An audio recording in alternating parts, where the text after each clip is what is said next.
He looked straight into my eyes. He slowly smiled, then he silently turned around. Without saying a single word, he walked away. It felt like I had just woken up from a terrible nightmare. Without thinking, I ran after him. "Wait!" I rushed outside, but he was already gone. He had simply disappeared. It was as if he had vanished into thin air. I started running around the house. I looked behind the trees. I checked the shed. I even used my phone's flashlight to search the bushes, but there was nothing, only darkness.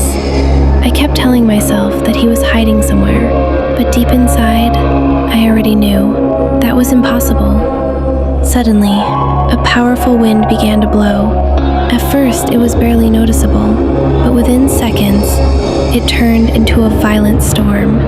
The trees began to creak. Branches snapped right before my eyes. The sky was quickly covered by thick black clouds. The moon disappeared completely. Everything became so dark that I could barely see my own hands. Then the rain started pouring. The raindrops hit the ground so hard that I could barely hear anything else. And then I felt someone watching me. It felt like someone was standing only a few feet away. I turned around as fast as I could. No one. I took a few more steps. Then I heard footsteps behind me. I froze. The footsteps stopped too.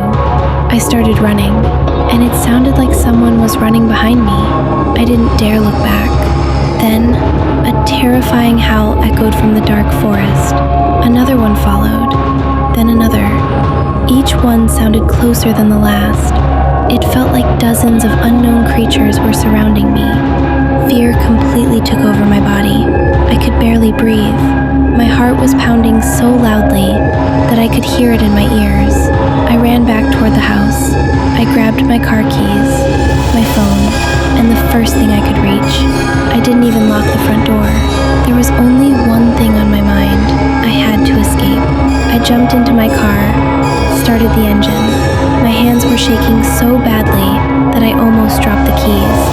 The tires slipped on the wet ground, but a second later, I was speeding down the road.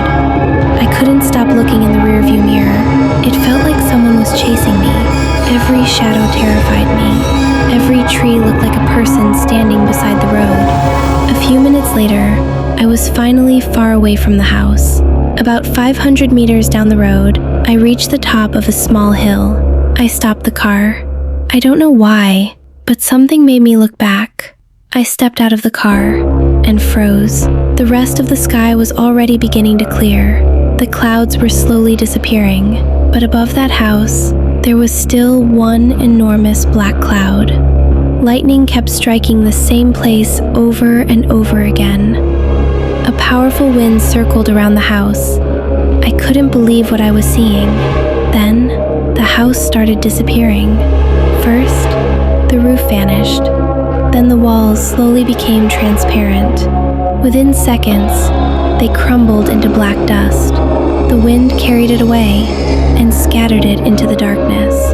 A few moments later, the house was simply gone, as if it had never existed. I stood there without moving. My heart was beating so hard that it hurt. I could barely breathe. And at that exact moment, my phone started ringing. The caller ID showed my husband's name. My hands began to shake. I answered. There was complete silence. A few long seconds passed. Then I heard a quiet, hoarse voice. "Did you really think you could escape from me?" The call ended. Slowly, I lowered the phone. Then I accidentally looked into the rearview mirror. My heart stopped.